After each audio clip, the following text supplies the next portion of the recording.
Good morning, One Leaders. Hope you're all doing fantastically well. It is Connor. We are back with another live stream. It's 1 p.m. GMT. What on earth are you doing live at this time, Connor? Well, it's all about fluctuation. It's all about variance, like our midfield, everybody. God, it's good at this moment in time, isn't it? Before we start this live, everybody, before we update you on everything LUFC, you know what to do. Slap a like on the video. Make sure you're getting your comments in the section below. Check out the content from yesterday. You want to know about Joshua Gilavagi? Or just Joss, make sure you check out the content from yesterday, everybody. We're still getting there with his name. As I say, if you have pronounced his name correctly, well done to you. And I kind of have got there at points, but other times find it a little bit difficult. My enunciation is normally pretty good, but not with our Joss. But yeah, make sure you check out the content from yesterday, everybody. We have a WhatsApp group. Yes, everybody. That's right. A WhatsApp group, but you can only find it on the Patreon. We've got, I think, 100 members in that WhatsApp group now. Talk on it every day. Make sure you sign up to the Patreon to get involved in that, everybody. Well worth it. Shout out to Jay. Shout out to Ian. Shout out to Steve. Shout out to Clive, who all signed up yesterday. And we're back here. We're discussing a fair few things. And I just want to say shout out to Carol, who's in the building. Afternoon, smash a like and subscribe. It's great to see loads of you in here, everybody. I didn't expect as many of you to be on here at 1 p.m., but maybe this is a good time for you all. Shout out to Carol.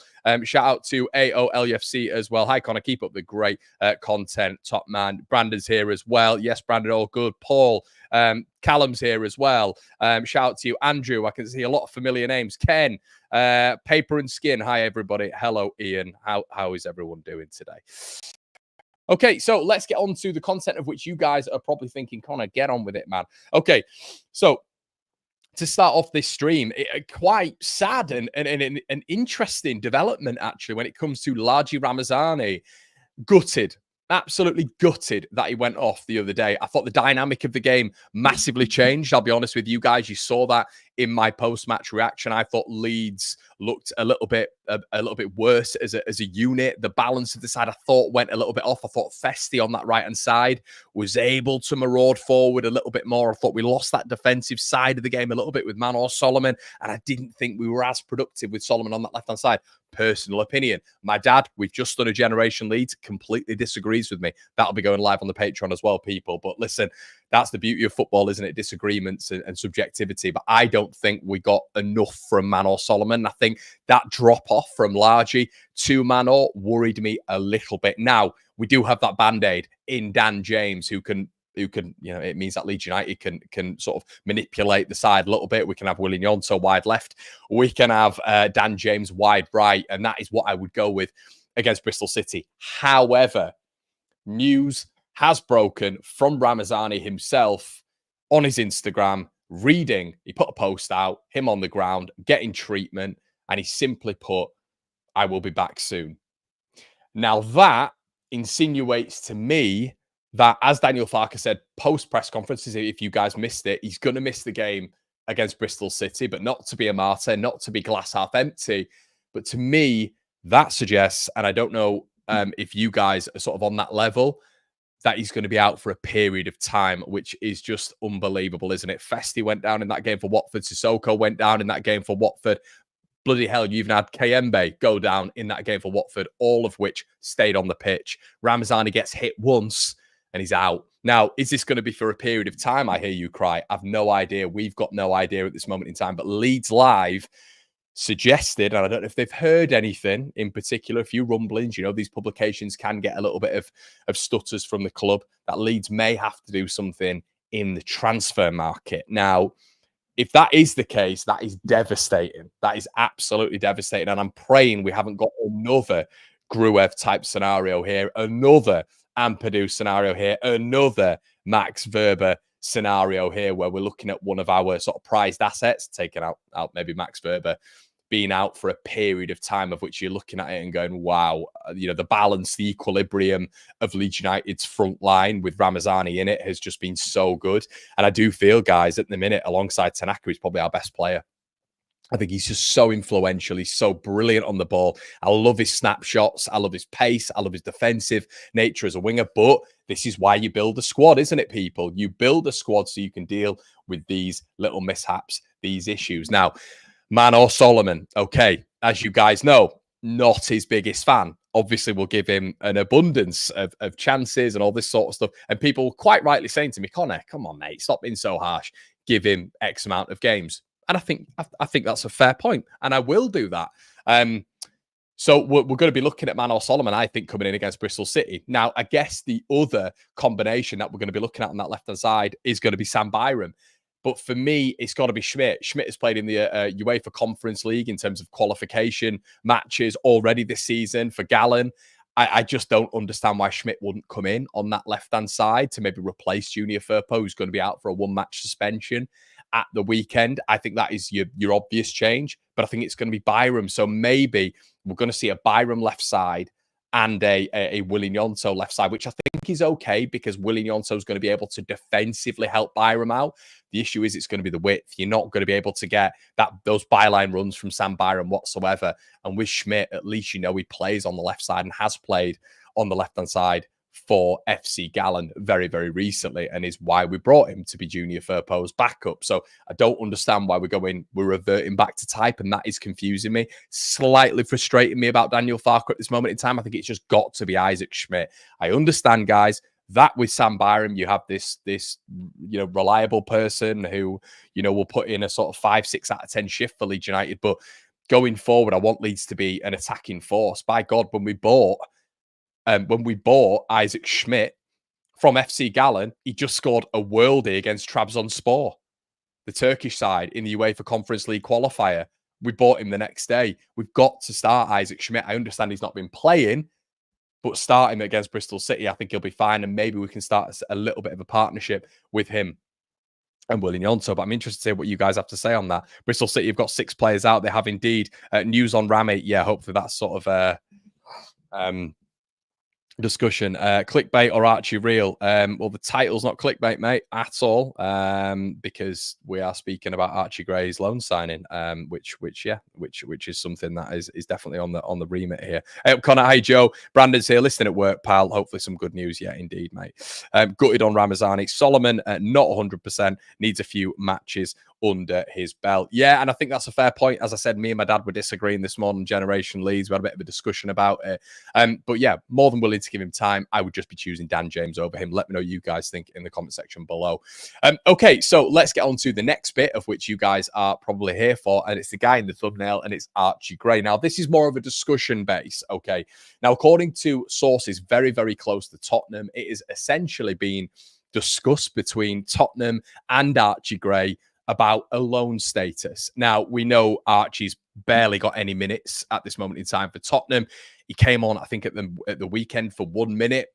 He's a young player, biding his time, but this was always going to happen. And I was always very, very confused as to why, look, he's a good player. We all know he's a good player. He was excellent for Leeds United. Was he going to get into Tottenham's starting 11 in the Premier League in a top 4 race? No, that was never going to happen. So apparently right now, Tottenham are exercising the option to loan Archie Gray out in January. Okay. The discussion then. Would you bring Archie Gray back in January? And why this is going to be really interesting is because there is that option for Leeds United to do something with our 3 loan availabilities in the side. Now, Archie Gray, for me, I'm going to do this. For me, it was very, very similar with Calvin Phillips. Phillips left, wasn't getting any minutes at City. Rodri was obviously playing, and then Kovacic was coming in, and Akanji was coming in as replacements, and then Stones came in as replacements. Calvin was never cutting it at that level, and we see that now. He struggled at West Ham, and he's now at Ipswich, with the greatest of respect. So when we then got Tyler Adams in, I was genuinely believing, especially when Adams was playing for us, his passing was a little bit limited, but as a player, I felt that Tyler Adams was doing a lot of what Calvin Phillips did, and I didn't think we replaced there in a bad way whatsoever. Then we got Ethan Ampadu, and I was looking at Ampadu and going, whoa, not only has he got passing range, but he's got everything in terms of that combative football player that we had in Calvin Phillips. He's got, as we just mentioned, the range. He's a leader. and he just sits in between that in that back three or in a back four, and he can play obviously in that defensive midfield structure and a little bit further forward as well. So we've got almost like another Swiss Army knife in Ethan Ampadu, albeit his best position is defensive midfield. So I kind of felt like that with Calvin Phillips. A lot of fans were like, would you get Calvin back? And I was very much like, no. And I mean, I've seen last night, I've got it on my Twitter, everybody, people talking about like, Alioski coming back. Would you go and get Alioski? Can we just move on from that Bielsa team? We're never going to go back to the Bielsa team. It's not going to happen. So, no, I wouldn't bring in Alioski. I know it was going around doing the rounds last night at all. But Archie Gray is a really interesting one. I'm going to go with a hard no. 3 loan spaces available in January. I want Leeds to exercise at least 2 of those.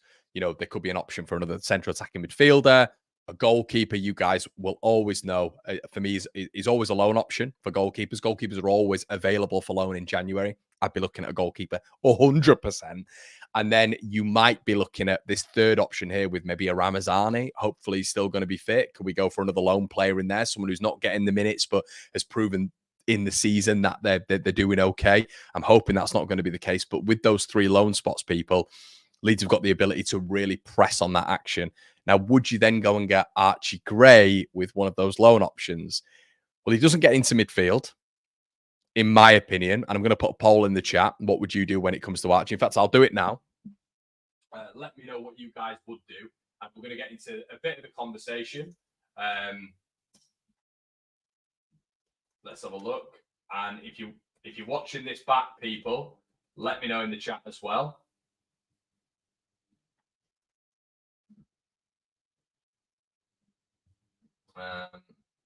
Hold on.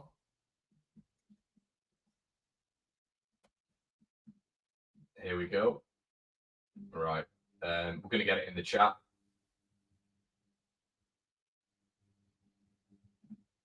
Start a poll. Okay. Archie. Yes or no.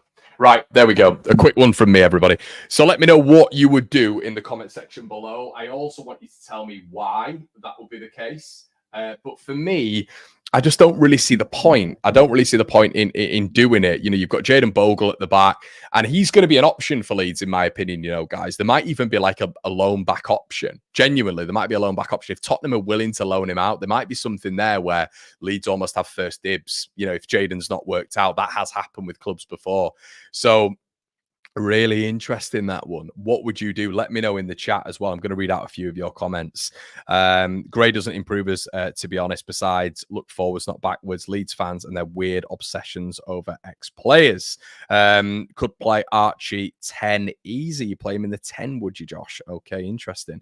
I'd love Archie back. It sounds unlikely Archie would want to come back to the Championship for me. Not for me, Con. Morton would be great, though. Yeah, not a bad shout there, Jamie, at all. Louis says Tottenham are going to want Archie to start at this rate. Tottenham are going to want Archie to start at this time. He makes Farke's system weaker. Leeds says, nah, I'm sorry, but I don't want Gray back on loan. Players have decided to leave. They don't use as a backup option. I wish him all the best in the future. Move on. Will says we move on. Still love him, but not required. That's kind of where I'm at, guys. And I'm interested to hear what you guys are saying on the poll as well. Get your thoughts in. Yes or no. Would you have Archie back now? There should be a poll in the chat, everybody. Let me have a check what you guys are saying.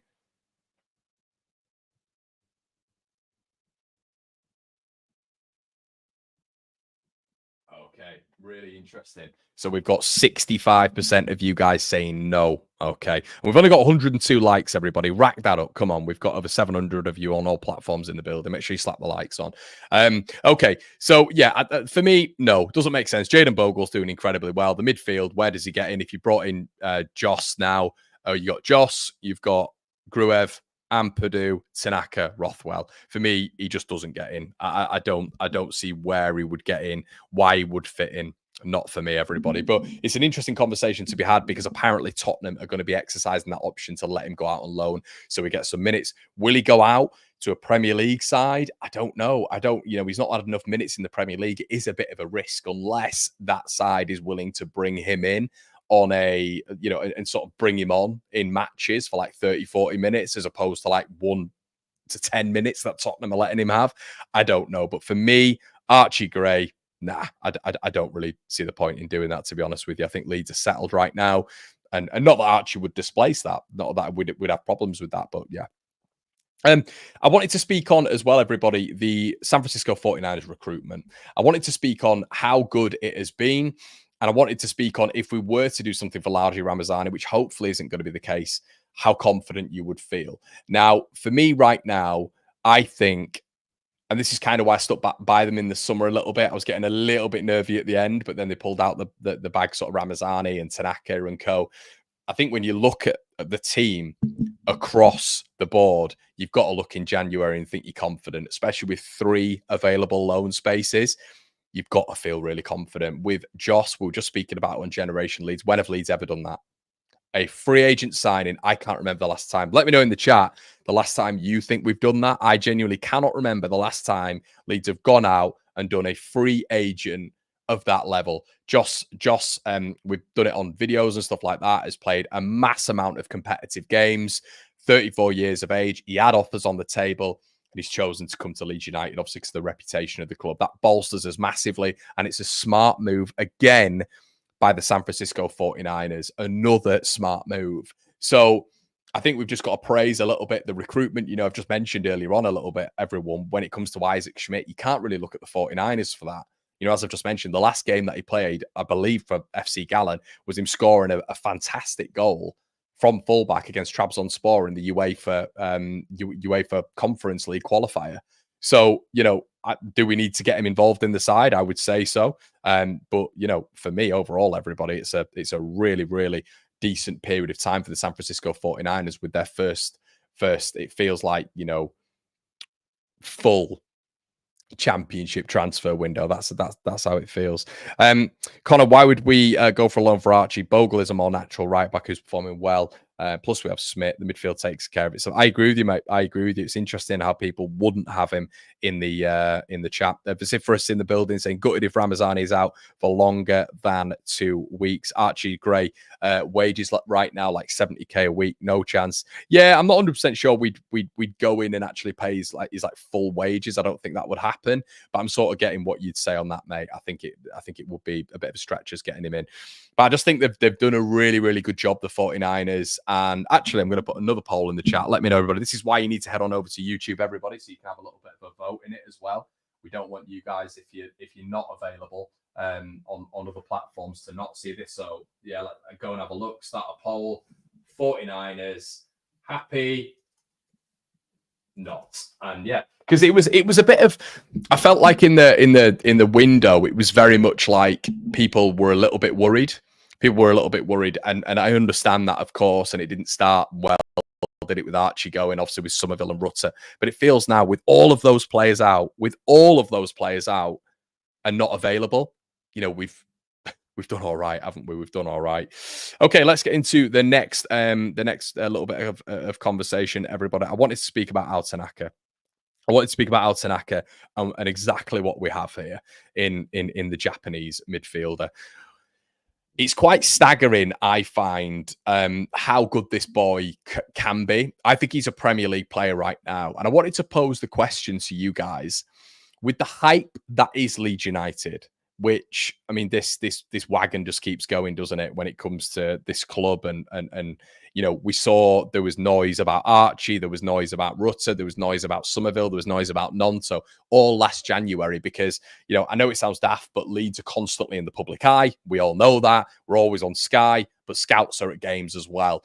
But you just feel with the Leeds United factor, there's always going to be more noise. There's always going to be way more interest. So, let's say if there was a Leeds United player who's doing well, as opposed to, let's say, an Oxford United player that was doing well, with the greatest of respect, it's always going to be looked at that Leeds United, are going to get that player is going to get more attention. Also, because he's put on the white shirt, he's able to play in front of 40,000 people consistently and do well.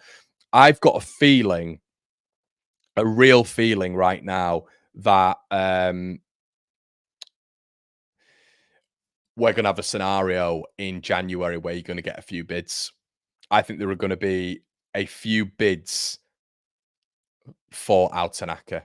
I cannot understand how this boy, we've got him at this level, as we know, but I cannot believe that he's playing for Leeds United for 3.4 million quid. And I think you're going to get a lot of clubs maybe in January who are looking for a central midfielder, you know, your Crystal Palace, your Brentford or whatever, I don't know, potentially looking at Tanaka, but Leeds cannot let him go for really any price, in my opinion. We have to, and I mentioned Joe Rothwell.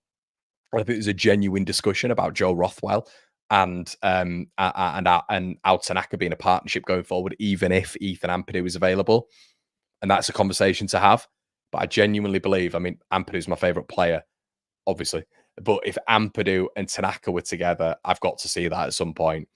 And if Ethan Ampadu is available only after January, which is looking likely, let's just hold off on that, Leeds. Let's hold off on Tanaka going. I'm not saying he's going to go, by the way, but I have just got a feeling that there is going to be some clubs sniffing, because this boy has played against two, maybe you'd say three. I really like Kayembe. Musa Sissoko's got a lot of experience, and Chad Fadsadze played really well the other night.